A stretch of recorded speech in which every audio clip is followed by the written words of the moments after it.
இத்தனை மட்டுமா இந்த கிராமங்களுக்கு பேருந்து வசதி இல்லையா?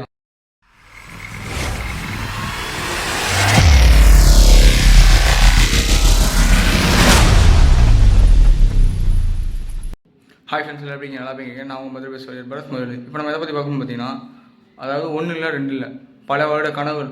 அதாவது ஒரு சில கிராமங்களுக்கு பேருந்து வசதி வேணுன்ற பல வருட கனவுகளோடு இருந்தவங்க இத்தனை வருஷமாக போராடியும் பேருந்து வசதி கிடைக்கல. இப்போ ஃபைனலாக அவங்களுக்கு பேருந்து வசதி சீரியஸாக வந்துருச்சு. அதை பற்றி இந்த வீடியோவில் ஃபுல்லாக பார்க்க போகிறோம். இந்த வீடியோ ஸ்கிப் பண்ண பாருங்கள், வாங்க வீடியோக்குள்ள போகலாம். இத்தனை மட்டுமா இந்த கிராமங்களுக்கு பேருந்து வசதி இல்லையா? ஆனால் ஆமாம் ஃப்ரெண்ட்ஸ், இத்தனை வருஷமாக பார்த்தீங்கன்னா இந்த கவர்மெண்ட் இது வரைக்கும் மக்கள் வந்து பல வருஷம் கோரிக்கை வச்சும் நம்ம பேருந்து வசதி இல்லாத கிராமங்கள் நிறையா கிராமங்கள் இருந்திருக்கு.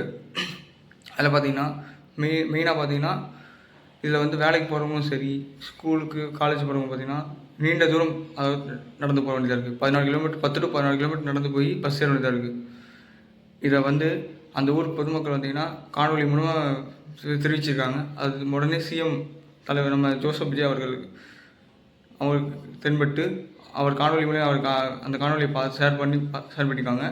அந்த காணொலியை அவர் பார்த்துட்டு உடனே அறிவிச்சிருக்காரு. உடனே நம்ம போக்குவரத்துறை அமைச்சர் இதன் கீழ் வந்து ஒரு சில இல்லாத கிராமங்களுக்கெல்லாம் போக்குவரத்து வசதி ஏற்படுத்தி கொடுத்துருக்காங்க. அது எந்த கிராமம்னு பார்த்தீங்கன்னா தேனி மாவட்டம் போடிநாயக்கனூர் குரங்கணி. அங்கே பார்த்தீங்கன்னா 50 வருடம் கோரிக்கையாகவும், புதுவாடி குமாரப்பட்டி கிராமம் அங்கே பார்த்தீங்கன்னா 70 வருட கோரிக்கையாகவும்,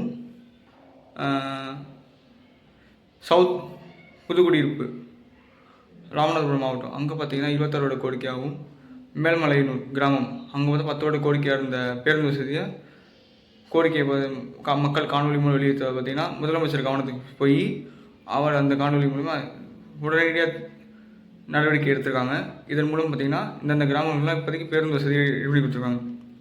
அது மட்டும் இல்லாமல் நம்ம முதலமைச்சர் இன்னொன்று சொல்லியிருக்கோம் பார்த்திங்கன்னா, நம்ம தாவேகா அரசு ஆட்சியில் எந்த மாவட்டமும் எந்த கிராமங்களுக்கும் பேருந்து வசதி இல்லாமல் இருக்கக்கூடாது என்று சொல்லி எல்லா கிராமத்துக்கும் பேருந்து வசதி ஏற்படுத்தி கொடுக்க உடனே ஆணையிட்டிருக்காரு.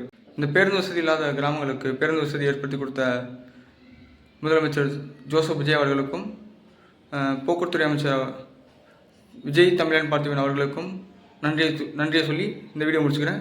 ஓகே ஃப்ரெண்ட்ஸ், இந்த வீடியோ பிடிச்சிருந்தா லைக் பண்ணுங்கள், கமெண்ட் பண்ணுங்கள், ஷேர் பண்ணுங்கள், சப்ஸ்கிரைப் பண்ணுங்கள். அப்படி பக்கத்தில் பெல் ஐகான் பண்ணுங்கள். அப்போ தான் நாங்கள் போகிற வீடியோ நோட்டிஃபிகேஷன் வரும்.